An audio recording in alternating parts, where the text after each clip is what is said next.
All right, magic makers. I am so pumped. Here we are at the beginning of 2024. And I don't know about you, every time a new year comes around, I feel the energy. Everyone's like, this is my year, and it's going to be fabulous and full of glitter and puppies and rainbows. And maybe the Patriots will get their shit together next year. Who knows? So I want to talk about it was something that kind of popped up in a few conversations, and it was about the word commitment, the word being committed. And exactly what does that mean? What does it mean to be committed? And I broke it out into an acronym that I hope that many of you will move this word, these pieces of the word into your 2024. So let me just give you the breakdown. There's two types of women who come to me. The first person, let's call her Debbie Dieter. Debbie Dieter has dieted her whole life. She is obsessed with getting it right. It has to be, her macros have to be measured to the nth degree, must follow the rules. Is this good? Is this bad? And it's very like a regimented, rigid lifestyle. And it's something that she's been following for a really long time. And she doesn't know any other way around it. And then we have the Mojo Mary, right? Mojo Mary, she's sick of the rules. She just wants to get her mojo back without having to interrogate the chef when she goes out to dinner, without having to worry about, you know, kale versus cauliflower, not having to worry about should I be plant-based versus non-plant-based versus seed oils, blah. That's just, she's like, I've spent too many years trying to decipher and determine what is the best thing for me. I just know that I want to go on vacation and not have to diet before I go on vacation. I want to go out on a date night with my sweetie and not have it be this big ordeal where I have to review the menu before I walk out the door. So those are the two types of people that enter into my orbit, right? And so when we talk about committed, I'm breaking down this word into like individual pieces of it. So when people come to me like, yeah, Kim, I'm totally committed, like tell me what to do and I'll do it. I'm not your coach. I'm not the coach who tells you what to do. That's not who I am. Um, I started that way. And if you worked with me 15 years ago, I would have gladly handed you a good food, bad food list. I would have gladly handed you a meal plan, but I don't do that no more. I don't do that anymore because as I've gained wisdom in my over 15 years of doing this, I have found that meal plans keep you stuck. Meal plans don't allow you to really think to yourself, what do I freaking like? And, one of the big kind of like coconuts to the head, if you will, when I first started stopped doing meal plans is that I told a woman, I was like, okay, I'm like, first make sure you're adding a little bit more fruit into your nutrition. And she's like, sure, cool. She's like, give me some ideas. I'm like, okay, like I don't know, kiwi and a grapefruit, right? And I was just literally just pulled it out of my head. She goes to the grocery store and freaking out, like blowing up my phone because she couldn't find a kiwi or a grapefruit. And I was like, that was an example, you know? And so now I really, if I say something like that, I say, this is an example. Please do not go out and chase around trying to find a kiwi and a grapefruit, right? It was just an example. So that was a kind of like a big aha for me. And at the time, I was personally working with a coach and, we were talking about, the best ways to kind of bring out the best in your clients. And she said, Kim, if you think about how you and I work together, she's like, I teach you how to fish, right? We go in the boat together. I tell you, what's the best bait. And then you kind of put your pole in the water and you pull out your fish. And so as a coach, that's how I work with you. Like I have a lot of knowledge in my head and I could verbal vomit on you and blow your mind away, or I can be like, where are you and how can I best serve where you are right now? And wait for you to catch up with your actions, right? Your actions tell me that you're ready for the next drop of nugget, the next nugget of knowledge and so forth. So every time that you make a step through a pace, we add more knowledge, we add more knowledge, we add more knowledge, so that you've got practice, you've got experience, and you've started to ingrain some of the new nuances there into what you're doing. Because sure, I could write you a dissertation about how to lose weight over 40, but if you're not ready to take the action, you're not committed to take the action, it's just a lot of piece of paper. And for many of my women over 40, you're like, damn, I'm overwhelmed already. And so that's the one thing I learned, is that I can't give you everything at once. And nor should you want everything at once, because the best way like to describe it is, think about like when we all went to kindergarten, right? No 5-year-old or 6-year-old, whatever you are when you go to kindergarten, no one's like, I'm above coloring and using paste with my fingers. I don't know if they still use paste with the fingers, but when I was a kid, we used paste with our fingers. Um, I'm above this, so can you pass me that biology textbook? And everyone else here, you can do the coloring stuff? No. And so many of us kind of, because we've been dieting for 5 million years, we don't want to take a step back. We don't want to make sure, yeah, do I know the basics? And this summer I did a lot of like regrouping and retooling, and damn, my basics were a little rusty. And so I want you to start to, like, as we go into this podcast, I want you to start to think to yourself, like, am I open here? Right? Am I willing to see things in a different light? I love seeing those videos of like little kids who they have had bad vision, right? And so I mean, I'm talking like little ones, like, newborns to like 1 year old, when you don't really know they can't see stuff. And then they put glasses on and they're like, oh my God, this is what I've been missing. Whoa, that's how the wonder that I want you to put on your hat for, and say, can I have that wonder again? Versus, yeah, I know that. But I'm going to do it this way, right? Put on that wonder hat, because that's where the good stuff lives. So if I break down committed, it starts with C, courage. And I love this word. Courage is a big word for me.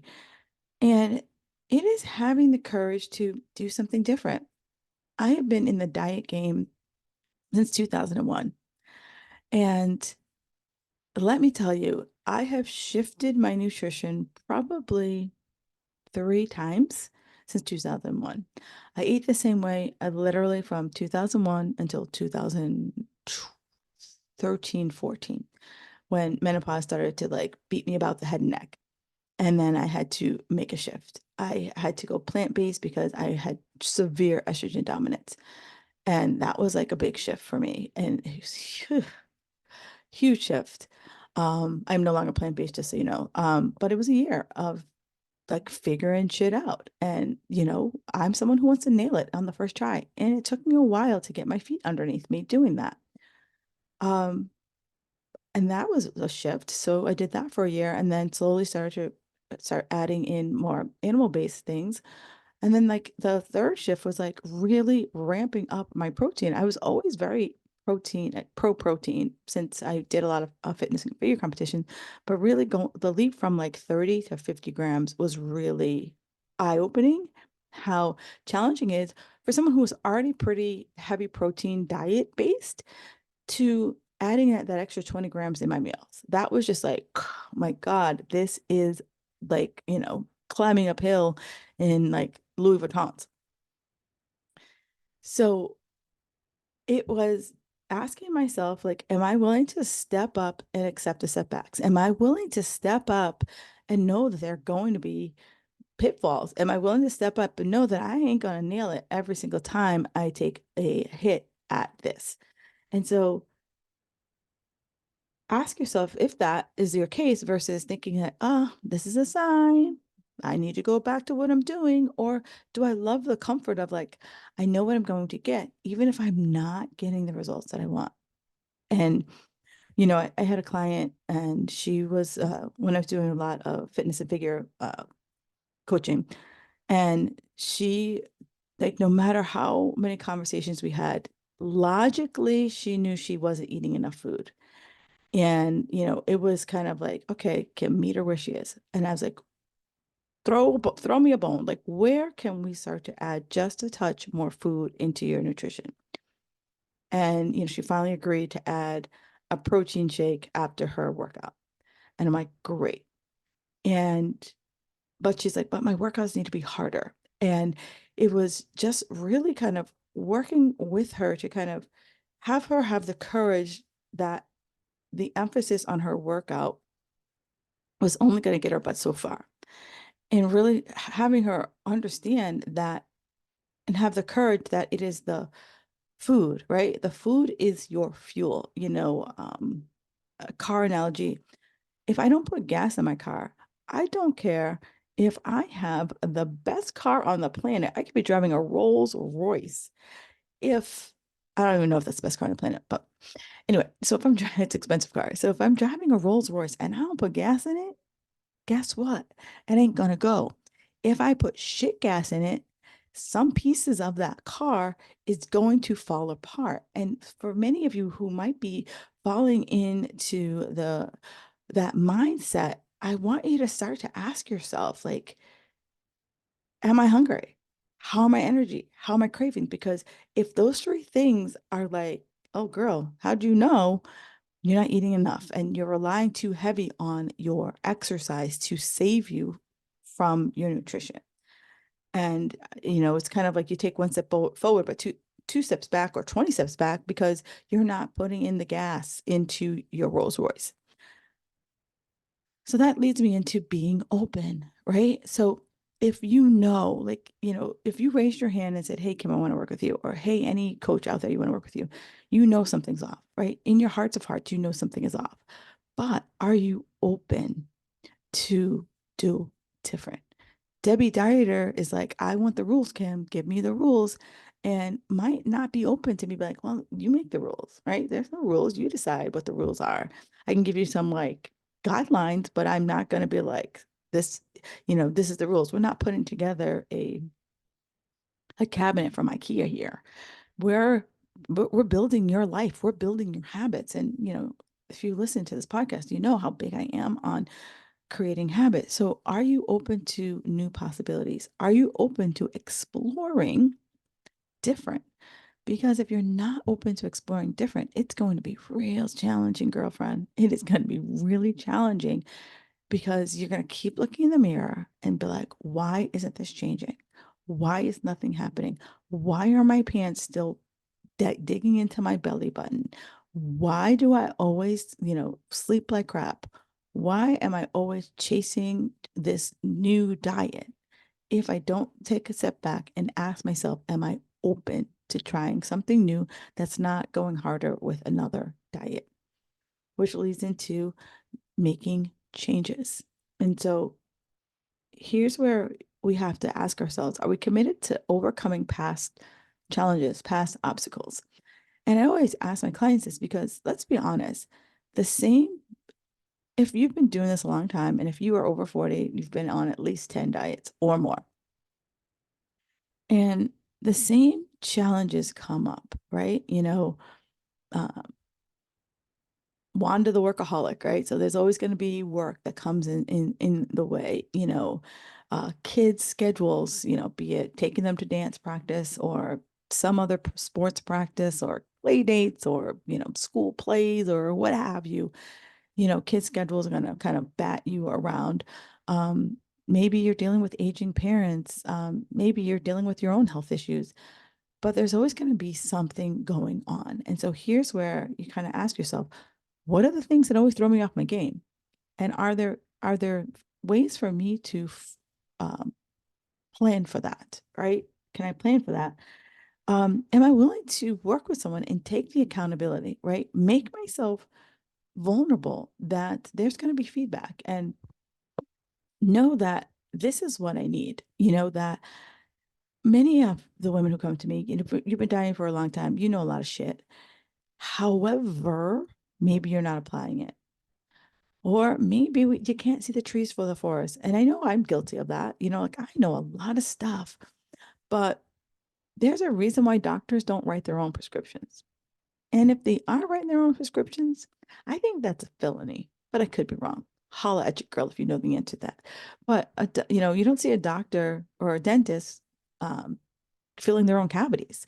They get help, they get support with someone to fill their cavities, or a heart surgeon being like, "Yeah, I'm going to give myself a bypass today."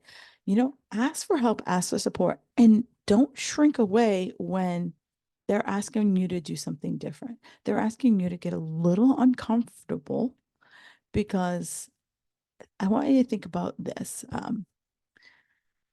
So have you ever been like on uh, a riverbed, like on a riverbed, and so I'm at the end of the land.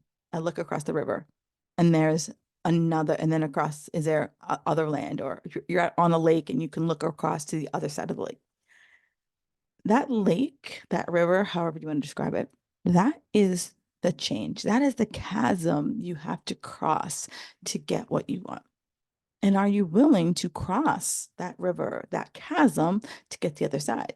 Now, you might start out and that swim feels really good. And then maybe the current starts to get a little wonky. Maybe you start to get a little tired. Maybe you get a little frustrated because you have to rest. But you still got to get to the other side. Or are you that person who's just going to be like, screw it, it's not worth it. I'll just go back to what I was doing and I'll swim back to the other side. So you have to ask yourself, if I'm willing to make these changes, and knowing that some of the changes, you might not be good at them, they might take longer than you want, and you might just be pissed off and frustrated a couple of times. But ask yourself, what do I want?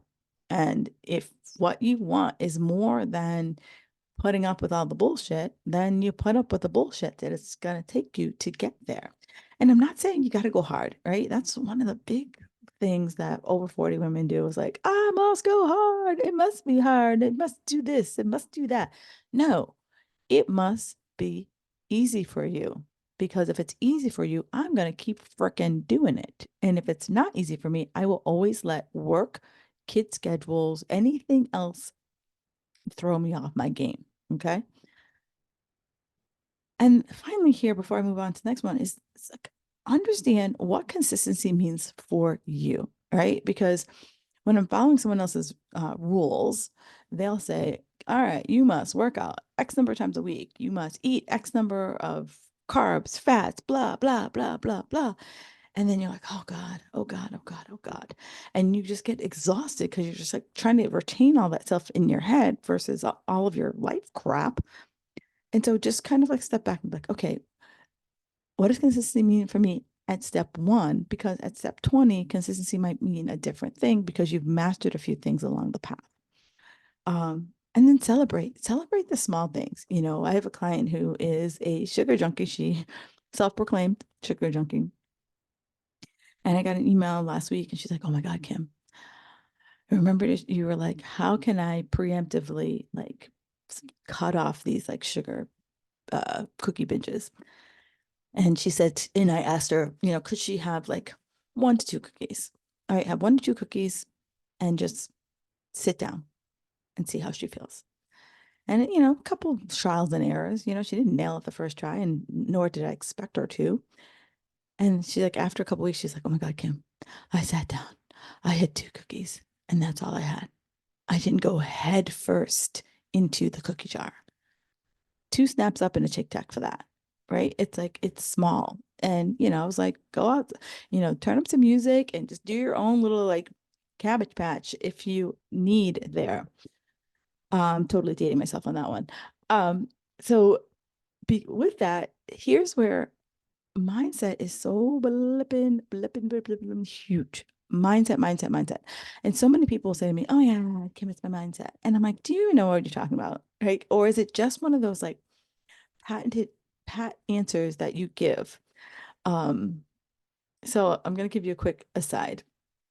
So this is probably like 5 years ago, and I was starting to really be like, all right, how am I going to shape this business? I don't know what I'm doing. I'm a personal trainer. So I started working with a coach, and she said, okay, Kim, define success for me. She goes, not the word, but like, in a year from now, how would you define yourself as successful?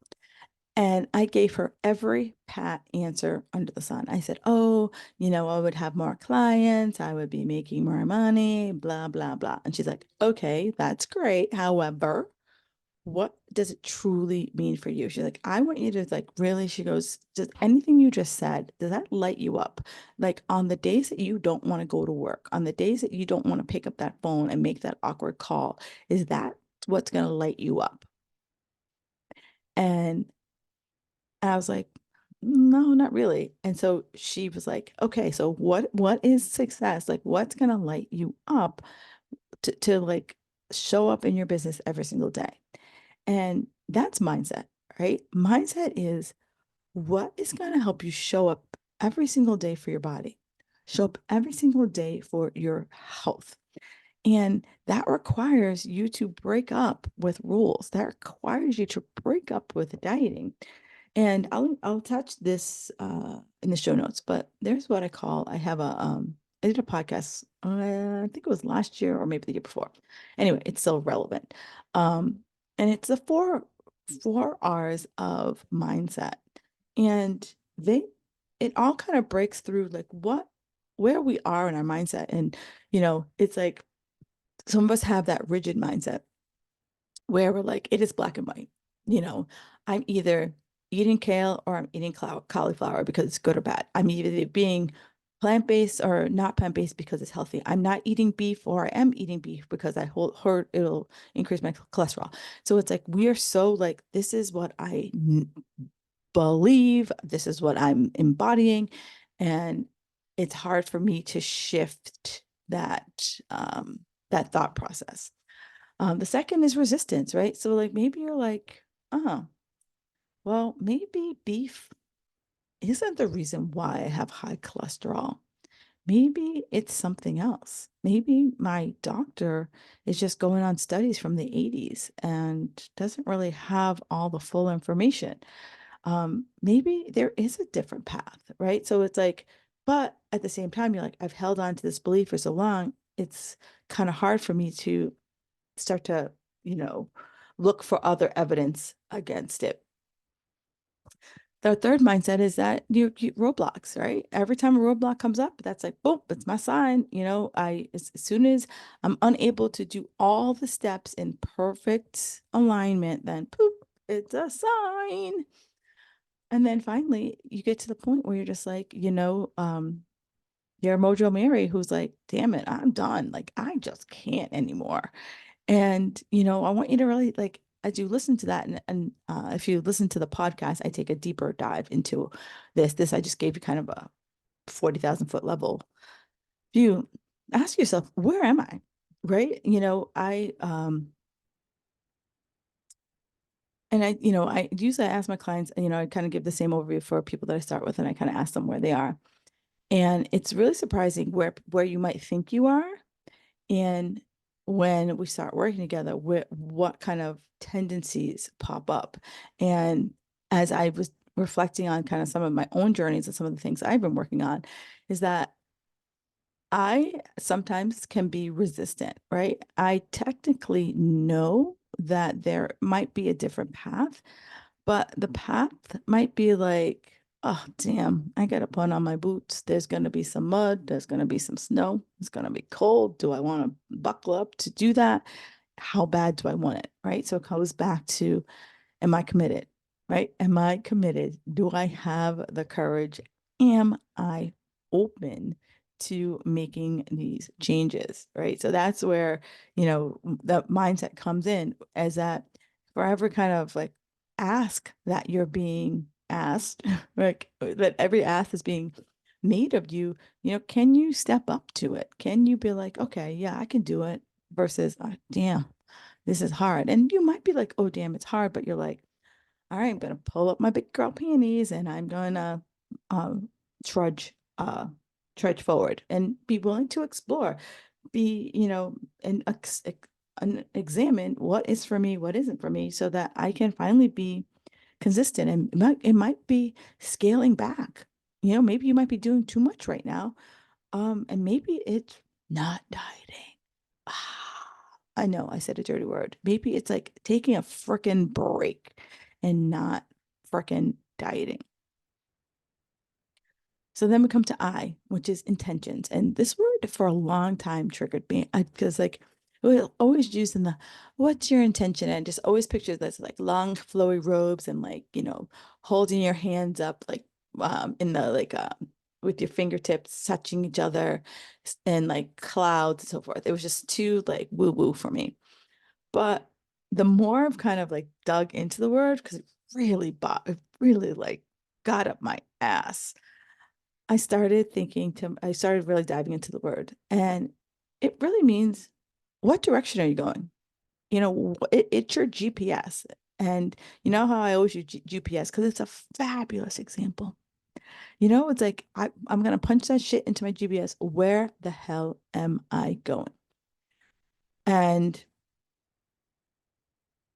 and when you set an intention, this is like your guidance, like it's like your compass, so it's and not that I'm like, Lewis and Clark over here, but it's like, okay, here's where I can measure every action I'm doing against it.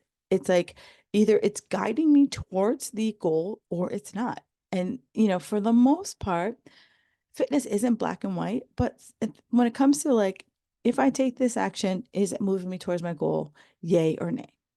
And, I use this a lot with setting priorities. It's like, going to the gym, so it's like I know personally that I need to sit down every single week and map that out. 9 times out of 10, my schedule doesn't change. But we all have those weeks, right? We have those weeks where, maybe busy deadlines, busy kid stuff, or, you're about to go on vacation or whatever. Like, and we have those times, and it's like sitting down, I'm like, okay, I typically work out on Wednesday, but something's coming up on Wednesday. So then, or, going out late Tuesday night, I don't want to get up early in the morning on Wednesday. So I'm going to push it to Thursday or, vice versa. Or like I typically work out on Tuesday, but I'm going out on Tuesday night. I don't want to be exhausted. So I'm going to push it off. So it's like sitting down and mapping out your week because for a lot of years, clients would say to me, oh, the week got away from me. And it's like, did the week get away from you or did we not pre-plan our week? And now I'm not asking you to be like this like anal retentive person. That's not at all what I'm asking you. What I'm saying is that I'm a recovering winger, so let's just get there. I fly by the seat of my pants for a lot of my life, and it's taken me multiple times of failing at my goals to realize that I have to plan some shit. And sometimes it's a hard lesson that I have to teach a lot of clients. I have a client who is right now trying to do a more plant-based living, but she's not a planner. And I was like, girl, I get it. I'm like, as much as you want to do this, you have to be a planner. And it sucks because if in a non-plant-based world, it's so much easier to be able to go out there and grab stuff, right? She doesn't like protein powders. She doesn't like protein shakes. So like her options are very limited to what she can eat.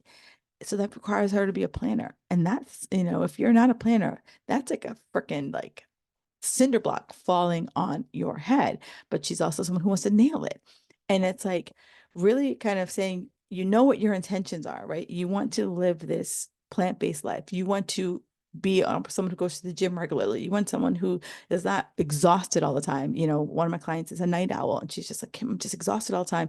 I know that when I work out in the morning, it just makes my day much better. But, it's 2 a.m. and I'm still like Netflixing and chilling. So it's like, asking yourself if all these behaviors matched your attention. And that's where I can set my priorities. That's where I can say, okay, you're absolutely right. If I do want to be plant-based and I'm always struggling with trying to add that into my nutrition and not like starving and eating crap because I didn't eat well, then I got to plan, right? And I got to prioritize the planning. If I want to wake up in the morning and uh, work out, I can't be staying up till 2 o'clock in the morning. So, it's setting the intention of like, okay, so set an alarm on my phone at 1:45, drag my booty to bed, then, a couple weeks later, make it 1:30. A couple of weeks later, make it 1:15, so that I'm slowly, stepping myself back to, I don't know, maybe I'm stepping myself back to 11 o'clock, right? And being a night owl is just like who you are, and that's okay.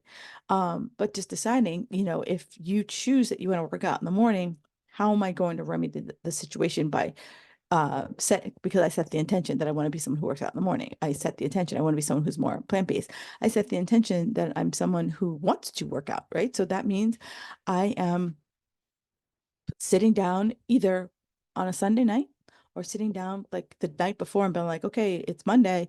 Um, am I working out tomorrow? You know, and so on and so forth. So it's like either me doing it by the week or me doing it every 24 hours, however, works the best for you. But me setting that intention allows me to focus, right? Allows me to set what the priorities are. What are the actions that I'm taking that is going to allow me to get to said intention, but also allows me to course correct. And when I say course correct, so there's I think I think the word I'm looking for is an analogy, but if it's the wrong word, you know me. So basically, if a plane flies from LA to New York, right? You think it like the way you kind of see it on a map, it's this like straight line. But because of the curvature of the earth, they have to make these little micro adjustments every X number of miles. And if they didn't make these micro adjustments every X number of miles, they would end up like, I think it was like if you were trying to fly to New York and if you didn't make the micro adjustments, you would end up in like Washington, D.C. And so that's what we're asking, like that's when my clients check in with me, it's like, okay, what are the micro adjustments that may or may not need to be changed? And so many people, they're like, we're changing everything, right? No, like if you didn't get all the steps last week, I'm not going to give you new steps. I'm going to be like, okay, last week was a tough week. Which one of these steps do you think we can really like master and knock out of the park? Which one of these steps right now make you feel like shit? Because if I can start to master things, I'm gonna feel like a little bit more excited, right? Um, the best way I always like to think about it is like, TV show The Bachelor. And so every week, they all line up for the rose ceremony and everyone wants to get a rose, right? Everyone wants to be like, I'm making it to the next round. No one wants to be like, Pam, it's been a good run. You made me laugh, but sorry, no rose for you. Hop in the limo and cry into the camera why, you thought I was the love of your life after 4 days. So here's where I want to give you a rose. And if there are certain things that are just going to be like, you feel like that car ride in the limo, then we take those off the table for right now until we are able to get to the point where we're taking the car. We're no longer feeling like we're going to take that car ride in the limo. And then we get to time and patience. Now, this one, trust me, I have the patience of a freaking gnat. And once we're over 40, the ship is sailed that like losing 1 to 2 pounds a week, that's just it's not gonna happen. That I don't mean to, push you into the limo, but I just want to be real with you. And that's the one thing I will, if you ever ask me a question, there's never one wonder like what does Kim mean? Like I'm very clear and to the point. But it's like here in this part, it's like at this age, it's like figuring out what the hell is going to work for me. What, so that I'm no longer living by somebody else's goddamn rules, someone else's goddamn plan. I'm going to sit down and say, what foods make me feel satisfied and satiated? What foods like make me go cuckoo for Cocoa Puffs? What foods freaking bloat me? What foods give me gas? Um, what foods, give me energy? What foods make me want to take a power nap after? Looking into that kind of thing. But it's like no longer being at a party and because Sharon down the street did a juice cleanse, you're like, boom, I'm doing a juice cleanse because Sharon lost 400 pounds. You're like, huh, do I really want to do what Sharon did? After she explained, like, all I did was have aloe vera juice 3 times a day and it was fabulous. Was it, Sharon? Was it absolutely fabulous? Or did you fucking feel like shit? Probably you felt like shit, but you don't want to tell me that. You want to be like, I'm fabulous. But here's where you just kind of have to say to yourself, What am I willing to scale it back? Am I willing to commit 30 days? Every 30 days, am I willing to commit 30 days to something and review, tweak, maybe change, or maybe be like, hey, I am making some progress here and stay in the course, right? Because weight loss is boring, boring, boring, boring, right? I'm not that person who's like, oh, flipping my protein shake things in the air. It's like, it's a basic thing. And that my habits are boring, but they're repeatable, they're sustainable. And that's ultimately what you want. And I've done a whole podcast, what I call talk working my reps. So if you want to take a deeper dive into that, I will link that in the show notes as well. With this, it also comes patience, right? I need to give myself the time and I need to give myself the patience. So I'd want to say, like, I want you to think to yourself in like 90-day increments. So the first 30 days, I'm going to check in, and I check in at 60 days, I'm going to check in at 90, right? And then reassess so that it's like, I'm going to say it's always like a 6-month process here at this age versus, back in the day, it was like this 12-week, 8-week. And I know it's boring, it's slow. You're like, oh, it's like watching paint dry. But do you want to stop the cycle, or would you rather watch paint dry? I think at this point, if you've listened this far to me, you want to watch the paint dry because you're just done with the highs and the lows. So to break out of the highs and lows, I gotta take action, right? That's the second T, take action. So it's like nailing the basics and being cool with like going back to school on the nutrition basics, where it's like, making sure we're getting in those acts of daily living. Are we sleeping? What does our workouts look like? And it's not about like, I can't wash my hair the next day or get off the toilet. It's like, can I be consistent with, you know, 2 to 3 strength training workouts every single week? What does my protein intake look like? What does my water intake look like? Am I hungry all the damn time? Do I have good energy? Do I have good cravings? Like, what's going on? Do I allow myself to relax?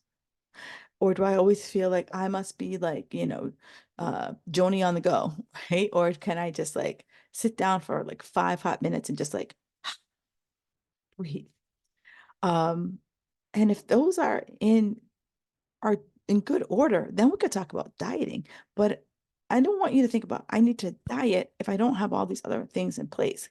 Because it's like once I get the basics nailed, then we could look at like, oh, you know what? Let's tweak this, let's tweak that. Because I'll tell you, the two things that I notice for like 80% of the women who come to me, once we get their sleep and their stress in order, damn, things start to change.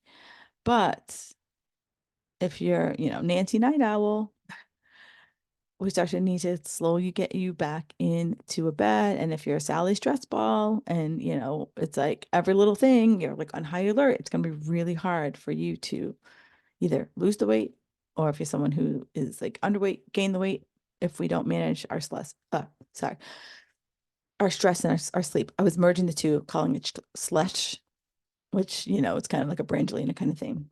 Anywho, back to you. But also like in the taking action, planning for the what ifs. And, we talked about this earlier, but it's like the same shit trips you up and you know it. So just sit down and be like, okay, what? It's going to trip me up. Like we're at the beginning of the year and you're like, okay. And then, and I look 3 months out, like 3 months out, and it's like, is your kid, in some type of winter sport that's going to take you away because of practices and games and so forth? Is your job in a busy season? I use this example all the time because it's pretty obvious. I have a client, she's an accountant. And so like from pretty much the days we start getting all of the paperwork, she's run sprinting from pretty much January through the end of April, beginning of May. I have another client, she's in retail. And so pretty much from October through the beginning of January, she's like heads down trying to sell all that, sell as much as she can for the season. And she doesn't really slow down until at least February. So I really want you to start to think about like, what does your life look like? So we can start to plan these things and start to make tweaks based on what's going on in your life in whatever season that you might be in. Um, Are you excited? Are you excited about what you do? Do you enjoy your workouts? Do you enjoy what you're eating? I know a lot of people will throw shade at like the F45s and the bar classes and the Orange Theories of the world. But here's the thing. I'm someone who enjoys working out. I'm self-motivated, right? I can easily like I work out in my basement by myself and I wake up every day at 7 o'clock and I go downstairs and I do something. And that's who I am. It's my identity. Everyone listening here, I know that might not be you. And I know that you might need that appointment. You might need to know that if you don't go to that Soul Cycle class after you signed up, it's going to cost you amount of money. You might need Coach X to be that person who says, hey, Sharon, you can get up that hill. Hey, Sharon, you can lift heavier weights. Hey, Sharon, do you even know how to lift weights? You know, hey, Sharon, do you even know correct form? Like, so I don't want you to think that you can't do those things and have success, but I want when you get there, and I'm gonna do a whole podcast on this one. It just kind of popped into my head. You can have success, but it's like, how do you have success in those classes? And it's like, being mindful that yes, as a lady over 40, you have to lift heavy weights. So if you are going in there and you're always reaching for the 8 pound weights or whatever, the same weights week after week after week, every time you do set exercise, then you have to ask yourself, can I lift more weight? And have the conversation with, whatever they call them. If it's a coach, if it's the instructor, whatever the person who is conducting the class, have a conversation, be like, hey, Connie coach, I am looking to build more muscle this year. Great, awesome.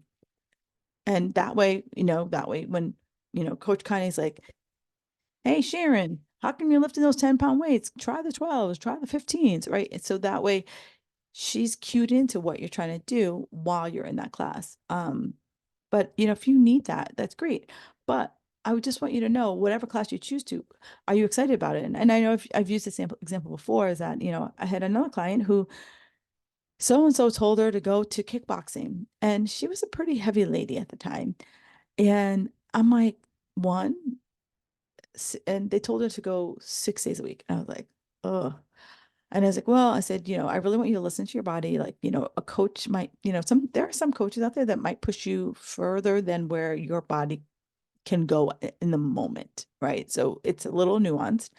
And I said, I want you to really listen to your body. I don't want you to, if, I know they told you to go 6 days a week, but if for you going 3 days a week is a lot better. And this is someone who's very sedentary, going to a 6 day week camp. I said, if you feel like it's too much, scale back, take breaks. Like, don't feel like the peer pressure. Don't feel intimidated by everybody else in the room. And probably like 3 weeks in, she's like, oh my God, Kim, you are so right. Like 6 days, it's like, it's killing me. I hate going. They promised me all these results. I promised you this. And she's like, all I feel is just exhausted and painful. And I think I hurt my knee. Now, I'm not saying all kickboxing classes are like that. I'm not saying all kickboxing instructors are like that, but I'm just saying we have to kind of, as people are saying what I want to hear, I also have to be like, where am I? And meet myself where I am. And if I'm someone who isn't currently fit, currently active, going from 0 to 60 is, maybe you are that person who could dive in deep into the ocean, or maybe you're not. But give yourself the grace that you're not, and don't feel like you have to be like balls to the wall in order to get results. Because that go big or go home mentality, it just leads to burnout. And, we all know how long sometimes it takes us to restart our engines after they like get like flamed out, which leads me to being determined, right? And so most people are like, oh, I need more discipline. No, you need to be more determined. So that means that you have unwavering commitment to where you want to go, unwavering um, commitment that I'm going to hit these goals, these clear goals that I have set, that I'm going to bounce back from the setbacks. I'm going to bounce back and be like, okay, going 6 days a week to that kickboxing class didn't work for me, but can I go 3? Great. Awesome. So that I'm able to bounce back, problem solve. Where were the challenges there? And that's where the motivation comes from, right? That like determination that like I can do this, because I say it all the time. Motivation is gonna ring your doorbell and be like, "Hey girl, let's get in the car. Motivation's here. Woo!" That's just not gonna happen. If it does, videotape that shit. I want to know because I gladly want to be proven wrong. But for the most part, that's not going to happen. And when you're determined, celebrate the shit out of every small thing, every little thing, as I talked about the client who finally was able to have two cookies and not lose her shit. Like celebrate that. No thing, nothing is that small. And so as we wrap up this podcast, I really want us to kind of go back and think about, the what committed means. Committed means having courage to do something different, being open to change, actually making the changes, even if they are micro changes in the beginning. Mindset, really shifting in on our mindset there, creating intentions, which is like our GPS, having taking the time and having the patience that it's not going to be an overnight sensation and actually taking action, right? Not being that person who is like got all the like the spreadsheet side up and the diet books on and all the notes written and then don't do shit with it. Being excited about whatever it is that you want to do and then having that determination, to determine that like I'm going to see this through, that in 2025, I will not feel like, I got to start all over again. Feel like 2025, like, all right, I set the foundation this year, and this is where I'm going to build from. This is where I'm building my freaking like brick house. Um, so with that said, in 2024, like how can you work with me, right? So here I'm here to support those of you who are committed, right? That's who I work best with, and that's who's going to get the best results. And what I provide is guidance. That is the biggest thing I can say is like, I'm your guide. You are not broken. I am not Maytag, right? So it's like I'm not gonna fix you. It's like I guide you to your goals. Like I will always ask you, what do you want to achieve? And I will guide you to your goals. I will teach you how to fish. I will teach you where to go to find the fish so that you can be like, get in your own damn boat and find these fish. I, as a coach, have your back. There's nothing you can share with me that is, I'm going to be like, oh my God, that's horrible, right? I'm just going to be like, cool. Thanks for the feedback. Thanks for the background. And this way, I know how to coach you, how to approach you. There's some people who they want the hard, tough love. And there's some people I got to be like, I'm going to give you tough love, but I'm also giving you a hug. But no matter what, I want you to be successful. Like your goals become my goals, right? And we lock arms and we skip to the goal line.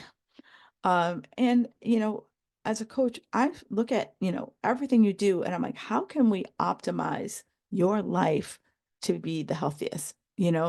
If you are that nurse who works overnight, like what can we do to help kind of make sure that your meals aren't hot messes because you don't really, you only get a certain window to eat. So how can we kind of best optimize that? Um, if you are a busy mom, how do we best optimize that? So it's like I look at you as an individual. And so kind of like we're give and take, we're a partnership in our relationship. Um, and you might take it slower than what you think it might be slower than you want because like as I said earlier, I want you to build these habits that are repeatable. I want to build these habits that become routines that it's just like it's just what I do, right? It's just what I do. I don't even think twice about like I think about this. In the morning, if you drink coffee or tea or whatever, do you think about, putting the cream in before the coffee? Um, do you put the milk in before the sugar? Like, do you even think about that process or it's just like, this is what I do? I don't think about it. It's just what I do. That's where I want you guys to get to. And then finally, like, you know, I've been a coach for over 15 years. I've seen a lot. I've worked with a lot of different women, a lot of different shapes and sizes. And no matter what your goal is, I can help you. However, you have to be willing to go back to all the things I said about commitment. And the biggest thing for most people is having the time and the patience. Like that is the one thing that trips so many people up. Is like having the time and the patience and the courage to think and courage to do something different. Courage to be like, I didn't nail it in the first 4 weeks. I didn't nail it in the first 6 weeks. I didn't nail it in the first 12 weeks. And know that there are going to be ups and downs. Right. But my real superpower is really helping you to feel confident, confident that you don't need a good food bag list, confident that you're like, you know what, I can go to the gym on my own and I can lift heavy stuff. Or if I do decide to go to one of these classes, like I can go to the gym and I'm like, I can like lift and I can be safe and do all of this. So, ladies, I want to thank you so much for all of your time and support. If there is anybody who needs to hear this podcast, please do me a favor and share it with them. Also, if you have not taken a time to give me a review on Apple or Spotify, do me a favor if you could. I would highly appreciate it. That goes a long way, and to make sure that others hear this podcast as well. But here's to a fabulous 2024. Oh, excuse me. Here's to a fabulous 2024, and I will talk to you soon. Enjoy the rest of your day.